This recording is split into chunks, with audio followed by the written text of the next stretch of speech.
हमारा वीडियो मौलिक अधिकार का दूसरा वीडियो होगा। हमने पहले वीडियो के माध्यम से दो मौलिक अधिकार को काफ़ी विस्तार रूप से समझा था। तो आइए हम 2 मिनट निकालकर पिछले वीडियो को थोड़ा सा रिकॉल करते हैं। देखिए, हमने पिछले वीडियो के माध्यम से देखा था कि भारतीय संविधान द्वारा टोटल 6 मौलिक अधिकार वर्तमान में दिए गए हैं। जो मूल संविधान यानी कि जब भारतीय संविधान बना उस समय 7 मौलिक अधिकार थे। तो आइए हम देखते हैं कौन कौन से 6 मौलिक अधिकार वर्तमान में है और कौन से 7वां मौलिक अधिकार है जिसे अभी समाप्त कर दिया गया है। देखिए, पहला समता या समानता का अधिकार, दूसरा स्वतंत्रता का अधिकार, तीसरा शोषण के विरुद्ध अधिकार, चौथा धार्मिक स्वतंत्रता का अधिकार, पांचवा शिक्षा एवं संस्कृति का अधिकार, छठा संवैधानिक उपचारों का अधिकार और 7वां जो मौलिक अधिकार था वह था संपत्ति का अधिकार, जिसे 44वें संविधान संशोधन 1978 के द्वारा समाप्त कर दिया गया। ठीक है, यह बात हमने पिछले वीडियो के माध्यम से भी देखा था, पिछले वीडियो में भी देखा था। ठीक है, तो आइए हम रिकॉल करते हैं और देखते हैं कि हमने कौन कौन से 2 मौलिक अधिकार को पढ़ा है। तो पहला समता या समानता का अधिकार,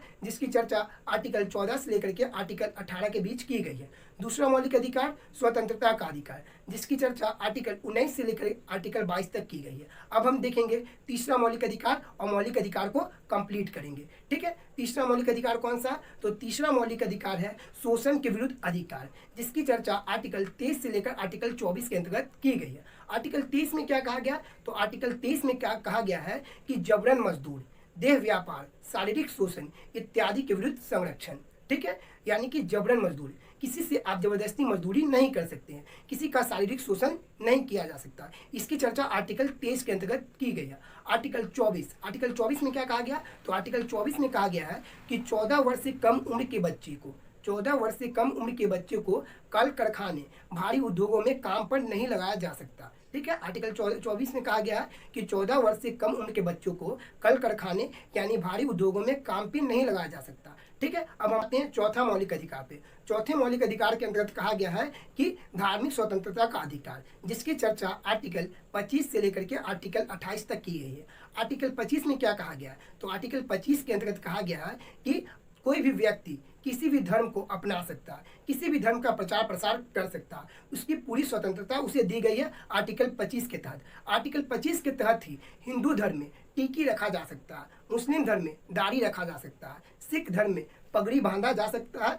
और कृपान रखा जा सकता है। ठीक है, आर्टिकल 25 के अंतर्गत ही इसकी चर्चा की गई है। आर्टिकल 26 में क्या कहा गया?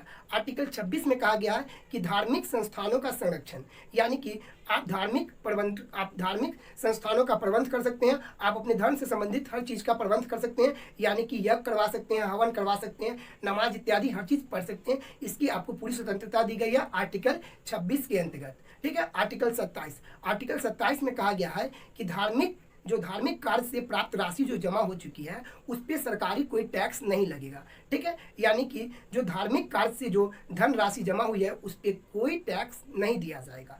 आर्टिकल 28 में क्या कहा गया? आर्टिकल 28 में कहा गया है कि सरकारी धन से, ठीक है, सरकार के धन से कोई भी अगर इंस्टीट्यूट, कोई भी संस्था खोली जाती है बच्चों के लिए तो उस पर धार्मिक शिक्षा नहीं दी जाएगी। देखिए, यानी कि सरकारी धन से कोई भी शिक्षण संस्थान खोली जाती है तो उसमें धर्म से संबंधित शिक्षा नहीं दी जाएगी। आपको हम बता दें तो संस्कृत यह केवल भाषा है। ठीक है, यह कोई धार्मिक शिक्षा नहीं है।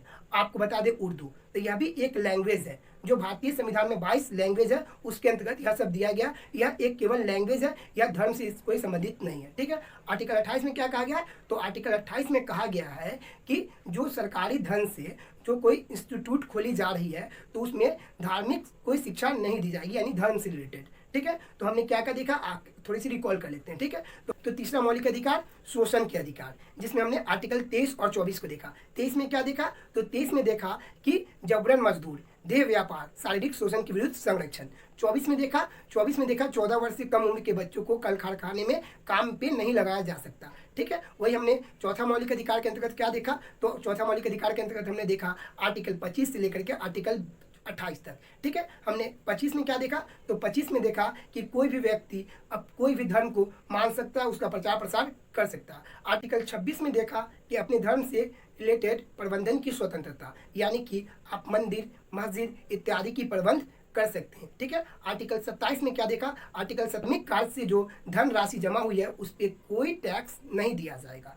आर्टिकल 28 में क्या कहा गया? आर्टिकल 28 में कहा गया है कि सरकारी धन से, ठीक है, सरकार के धन से कोई भी अगर इंस्टीट्यूट, कोई भी संस्था खोली जाती है बच्चों के लिए, तो उस पर धार्मिक शिक्षा नहीं दी जाएगी। हम आते हैं 5वां मौलिक अधिकार पे। 5वां मौलिक अधिकार में क्या कहा गया, तो अल्पसंख्यक के लिए कुछ संरक्षण दी गई है। अल्पसंख्यक के लिए चर्चा आर्टिकल 29 से लेकर के 30 के बीच की गई है। इसमें कहा गया आर्टिकल 29 में कि अल्पसंख्यक वर्ग अपनी मर्जी से अपनी भाषा, अपनी लिपि इत्यादि का चयन कर सकते हैं। ठीक है। आर्टिकल 30 में कहा गया है कि यदि अल्पसंख्यक बहुसंख्यक के बीच बैठकर शिक्षण प्राप्त करने में संकोच करती है, तो अल्पसंख्यक के लिए अलग से एक शिक्षण संस्थान का प्रबंध कराया जाएगा और उसकी पूरी जिम्मेदारी भारत सरकार उठाएगी। ठीक है। आर्टिकल 30 में क्या कहा गया, आर्टिकल 30 में कहा गया यदि अल्पसंख्यक बहुसंख्यक के बीच में बैठकर शिक्षण प्राप्त करने में संकोच करता है, तो उसके लिए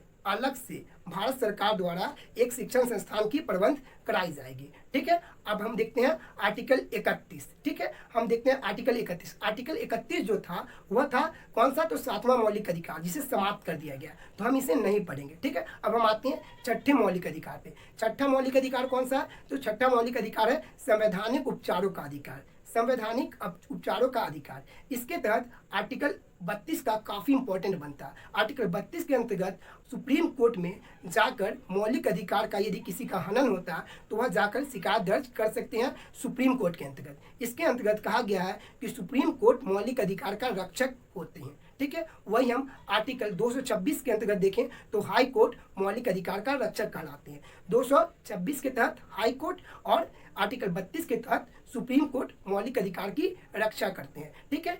सुप्रीम कोर्ट द्वारा 5 रीट जारी की जाती हैं। कौन कौन से हैं, तो आइए हम देखते हैं। पहला बंदी प्रतिचित्रण, दूसरा परमादेश, तीसरा प्रतिच्छेद लेख, चौथा उत्प्रेषण और 5वां अधिकार पिछा लेख। ठीक है। ये 5 प्रकार का रीट सुप्रीम कोर्ट के तहत जारी की जाती है और वही हाई कोर्ट के तहत 226 के अंतर्गत यह 5 प्रकार की रीट जारी की जाती है। आइए कुछ हम मौलिक अधिकार संबंधित कुछ इंपॉर्टेंट फैक्ट बताते हैं। देखिए article 15, article 16, article 19, article 29, article 30, यह 5 आर्टिकल केवल भारतीय नागरिकों को प्रदान की गई है। ठीक है। वही हम देखें आर्टिकल 32 को भारतीय संविधान की आत्मा कहकर संबोधित किया गया है। दोस्तों एक बार और रिकॉल करें, आपको यह मौलिक अधिकार काफ़ी अच्छे से समझ में आएगी। दोस्तों यदि वीडियो अच्छा लगा तो प्लीज़ वीडियो को लाइक, शेयर और चैनल को सब्सक्राइब करना ना भूलें। Thank you friends.